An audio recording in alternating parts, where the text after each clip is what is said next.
Amila ji, you have positioned and repositioned yourself many, many times in the industry. I mean, you've started as a pre-press bureau, and then a commercial printer, and then packaging, and then if I remember correctly, you got into publications and exports, and I don't know what else you're doing.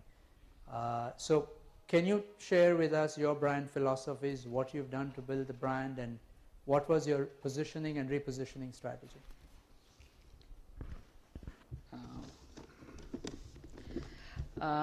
Pranam, first I will answer your question in two parts. The first one, the answer to the first part, did IPP reposition itself? My answer to this would be both a yes and a no. In the affirmative, we have evolved from a repro house to a 360-degree print solution provider over a period of 20 years. Based on our assessment of an evolving market. Our entry into various segments was market-led and more specifically customer-driven. We took some calculated risks but always had a client in hand before making the next move. So some evolution did take place. However, we are still the same company. The founding values and visions remain the same. Quality, timeliness, and cost efficiency are still the benchmarks on which we judge our own performance.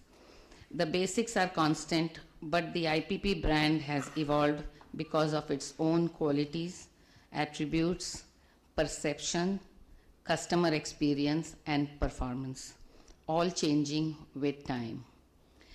Now the philosophy, strategy, and process behind this, I would focus on the brand and the perception of the brand.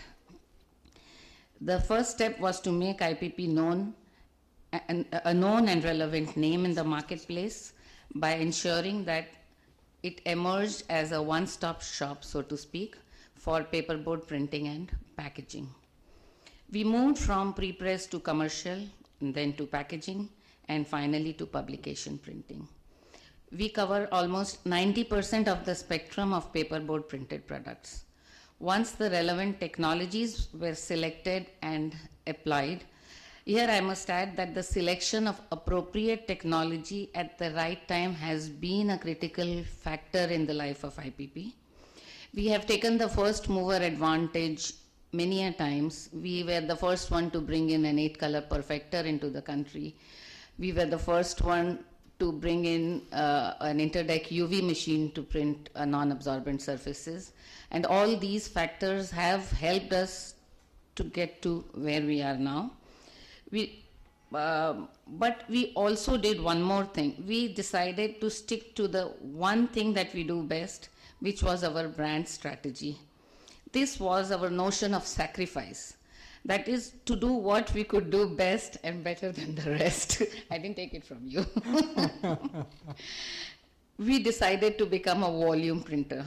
That is, to be the best in the large run volume jobs that required fast turnaround.